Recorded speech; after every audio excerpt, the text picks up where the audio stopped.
My wife cut my daughter's long hair while she slept. She was too vain. She needed a lesson in humility. She smirked. I replied, "Here is your lesson." Then I called the police and filed charges for assault on a minor. Her smile faded when the cuffs clicked. I'm 35, widowed, father of Emma, who's 12. Emma's mother died in a car accident when she was 4. It was just me and Emma for 6 years until I met Rachel, 31F, 2 years ago. Emma was 10 when Rachel came into our lives. Emma is everything to me. She's smart, funny, creative, and yes, she's proud of her appearance. She's got this gorgeous long blonde hair that reaches almost to her waist. She takes care of it herself, washes it, conditions it, brushes it every night. It's been growing since her mom died, and she says it makes her feel close to her mother's memory. Now, before anyone jumps on me about ignoring red flags, let me explain something. Rachel didn't show her true colors until after we got married 6 months ago. She was sweet to Emma in the beginning. Took her shopping, bought her clothes, complimented her hair. Emma actually liked her at first. The change started about 2 months after the wedding. Small things at first. Rachel would make comments about Emma spending too much time on her appearance. Said she was becoming vain and shallow. I shut that down immediately, told Rachel that Emma taking care of herself wasn't vanity. Then Rachel started with the rules. Emma couldn't look in mirrors for more than 2 minutes. No selfies with friends, no trying on clothes unless she was actually getting dressed. Rachel called it building character and preventing narcissism. I had multiple conversations with Rachel about backing off. Told her Emma was a normal preteen girl, and there was nothing wrong with caring about how she looked. Rachel would agree during our talks, then go right back to policing Emma's behavior when I wasn't around. 3 weeks ago, it escalated. Rachel threw away Emma's hair accessories, just dumped them all in the garbage while Emma was at school. When Emma came home crying about her missing headbands and clips, Rachel said she was teaching her not to be so focused on external beauty. I was furious. Made Rachel drive to Target that night to replace everything she'd thrown away. Had a serious talk with her about overstepping boundaries with my daughter. Rachel apologized, said she was trying to help Emma develop inner beauty, and got carried away. I thought we'd worked it out. I was wrong. Last weekend I had to go out of town for a work conference. 3 days in Chicago for annual training. I asked my neighbor Mrs. Chen to check on them, and offered to pay Rachel's sister to come stay, but Rachel said they'd be fine alone. Emma called me Saturday night, excited about her day. She'd deep conditioned her hair and done some kind of braid crown thing she'd learned on YouTube. She was happy and normal, and I went to sleep thinking everything was okay. Sunday morning my phone exploded at 6 a.m. Emma was sobbing so hard I could barely understand her. Something about her hair being gone, and Rachel standing over her with scissors. I told her to lock herself in the bathroom and wait for me. I threw my stuff in the car and drove 4 hours straight home, breaking probably 6 traffic laws. What I found when I got there will haunt me forever. Emma's beautiful long hair was gone. Cut off in jagged, uneven chunks while she slept. Some pieces barely an inch long, others hanging in weird angles. It looked like someone had attacked her with gardening shears. Emma was in her room crying. She hadn't come out all morning. When I found her, she looked up at me with these huge, devastated eyes and whispered, "Daddy, she cut off Mommy's hair." That broke my heart into pieces. Emma's hair wasn't just hair to her. It was her connection to her mother. It was part of her identity. And Rachel had butchered it while she slept like some kind of psychopath. I held Emma while she cried and promised her we'd fix this somehow. Then I went to find Rachel. She was in the kitchen making breakfast like nothing had happened, humming to herself while she scrambled eggs. When she saw me, she smiled and said, "Oh good, you're home early. I gave Emma a haircut last night." I stared at her. "You gave her a haircut?" While she was sleeping. She was getting too attached to her appearance. All that time spent brushing and styling it was making her vain. She needed a lesson in humility. The way she said it so casually, like she'd done something helpful, made my blood run cold. "You cut off my daughter's hair without permission while she was unconscious. I'm her stepmother now. I have a right to make parenting decisions. You have zero rights when it comes to Emma. You're not her parent, and you never will be." That's when her mask slipped completely. She got this nasty look on her face and said, "That little princess has been spoiled her whole life. Someone needs to teach her that beauty fades and she better develop some substance before she ends up a shallow, useless woman like her mother." I saw red. Actually saw red like in cartoons. Rachel had just called my dead wife useless in front of me after assaulting my daughter. For a second I thought I might actually hit her. Instead I took a deep breath and said, Here is your lesson. I walked away before I did something I'd regret. Called Emma's pediatrician first to document the haircutting incident. Dr. Martinez said what Rachel did absolutely qualified as assault on a minor and urged me to contact police. Next call was to my divorce lawyer. Left a voicemail explaining the situation and asking for emergency protection order documentation. Then I called the non-emergency police line. Officer Williams arrived within an hour. Professional older guy who took one look at Emma's destroyed hair and got visibly angry. He photographed Emma's head from multiple angles and interviewed her about what happened. Emma told him she woke up feeling cold air on her neck, reached up to touch her hair and felt nothing but stubble in some places. Saw Rachel standing by her bed holding scissors and chunks of blonde hair. Rachel tried to play it off when Officer Williams questioned her. Said she was just giving Emma a trim and it got out of hand. But Emma's hair told a different story. You don't accidentally cut someone's waist-length hair down to scalp level in multiple places. Officer Williams explained that cutting someone's hair without consent is assault under state law. Since Emma is a minor and Rachel isn't her biological parent, it was also child abuse. He placed Rachel under arrest. Rachel's face when the handcuffs clicked shut was priceless. She went from smug and confident to panicked and desperate in about 2 seconds. Started screaming that this was insane and I was overreacting and it was just hair. It's just hair that you cut off a sleeping child without permission, Officer Williams said as he read her rights. That's called assault, ma'am. Rachel spent Sunday night in jail, made bail Monday morning, and I immediately filed for a restraining order, which was granted Tuesday after an emergency hearing.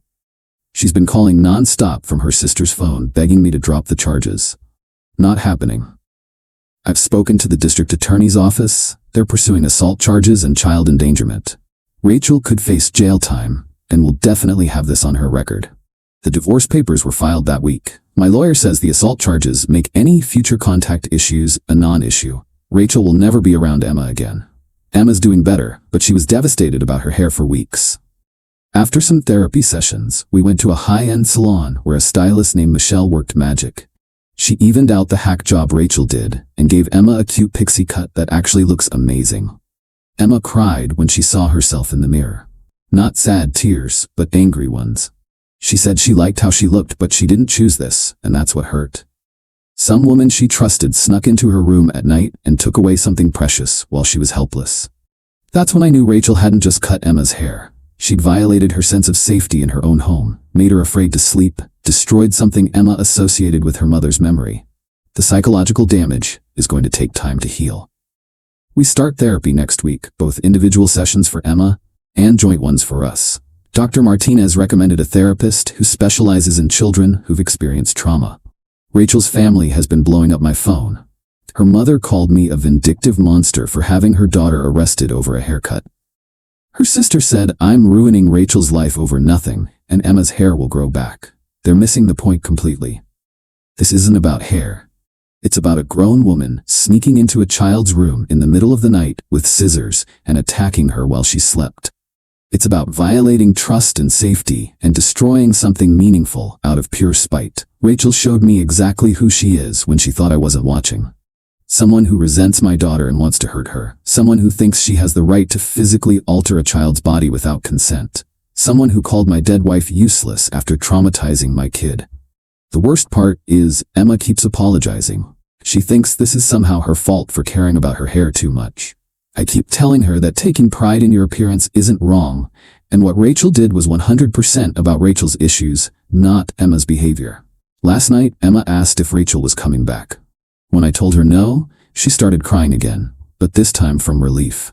She said she'd been scared to sleep because she didn't know what Rachel might do next. That's when I realized how bad this could have gotten. If I hadn't come home when I did, what would Rachel's next lesson have been? Would she have cut Emma's nails too short? Thrown away more of her belongings? Done something even worse? The charges are moving forward. Rachel's lawyer has been trying to negotiate, but the DA isn't interested in plea deals. They want to send a message that adults who assault children face consequences even if they're married to the child's parent. When Emma finally went back to school after a week of recovery, her friends were shocked about her hair but supportive. A few teachers pulled me aside to say they thought the pixie cut looked great, and Emma seemed more confident somehow. Like surviving this made her stronger. I'm proud of how Emma's handling this, but I'm also furious that she had to go through it at all. She's 12 years old. She should be worried about math tests and friend drama, not whether the adults in her life are going to attack her while she sleeps. Rachel sent me a letter yesterday through her lawyer. 3 pages of how sorry she is and how she never meant to hurt Emma. How she was just trying to help Emma develop character and things got out of hand. How she loves Emma like her own daughter. Bullshit. You don't love someone and then destroy something precious to them while they're unconscious. You don't call their dead mother useless. You don't violate their safety and trust, then claim it was for their own good. The trial date is set for next month. I'll be there with Emma to make sure Rachel faces consequences for what she did. My daughter deserves justice, and I'm gonna make sure she gets it. Emma's hair is already starting to grow back. She measures it every morning and gets excited about each tiny bit of progress. She's planning to donate it to children with cancer when it gets long enough, which tells you everything about her character. Rachel tried to teach Emma about humility and inner beauty by assaulting her in her sleep. What she actually taught her is that some people are cruel and dangerous, and you can't trust everyone who claims to care about you. But Emma's learning other lessons too, that she has a father who will protect her, no matter what, that there are consequences when adults hurt children, that her voice matters and people will listen when she speaks up about being wronged. Those are lessons worth learning even if the cost was too high. Update: the preliminary hearing was yesterday. Rachel pled not guilty, which means we're going to trial. Her lawyer tried to argue that as Emma's stepmother, she had the right to make grooming decisions, but the judge wasn't buying it. The judge pointed out that cutting someone's hair while they sleep without consent is assault, regardless of relationship. She also noted that Rachel's comments about Emma being vain and needing humility showed this was punitive, not parental. Bail was revoked after Rachel violated the restraining order by driving past Emma's school multiple times over several days. After a hearing, she was back in jail until trial. Emma testified via closed-circuit video to protect her privacy. She was brave and clear about what happened. When Rachel's lawyer suggested she might have consented to a trim that got out of hand, Emma looked right into the camera and said, "I was asleep when she cut my hair. How could I consent to anything?" The courtroom was silent after that. Even Rachel's lawyer looked uncomfortable. Trial starts in 2 weeks. The DA is confident about conviction based on the physical evidence and Emma's testimony. Rachel's facing 2 years plus probation and mandatory anger management. Emma asked if she could write a victim impact statement. She wants to tell the court how it felt to wake up and find pieces of her connection to her mother on her pillow. How she's afraid to sleep sometimes because she doesn't feel safe. "I'm so proud of my daughter's strength. She's been through hell, but she's not broken. She's fierce and angry and determined to make sure this doesn't happen to other kids. That's my girl." Her mother would be proud too. Final update: Rachel was convicted on both assault and child endangerment charges. Sentenced to 18 months in prison plus 3 years probation. She's also required to complete anger management and parenting classes before she can have any contact with minors. The judge said Rachel's actions showed a disturbing lack of empathy and judgment. That sneaking into a child's bedroom to cut their hair while they sleep demonstrated predatory behavior that required serious consequences. Emma read her victim impact statement in court. She talked about losing her connection to her mother's memory and feeling unsafe in her own home. There wasn't a dry eye in the courtroom, including some of the jurors. Rachel cried during sentencing and tried to apologize, but that the damage was done. She destroyed Emma's trust and safety for what she claimed were good intentions, but what the court recognized as cruelty. Emma's hair is shoulder length now, and she's grown into her new style. She says she's not growing it back to her waist anymore because she wants to try different looks. She's becoming more confident and assertive every day. We finished family therapy last month. Dr. Martinez said Emma processed the trauma remarkably well and learned healthy ways to deal with violation of trust. She's stronger because of this experience, even though she shouldn't have had to be. The divorce was finalized yesterday. Rachel gets nothing. No alimony, no property, no contact with Emma. She made her choices, and now she lives with them. Sometimes people show you exactly who they are when they think you're not watching. Rachel showed me she was someone who would hurt my child out of spite and jealousy. I showed her that actions have consequences. Emma's safe now. That's all that matters.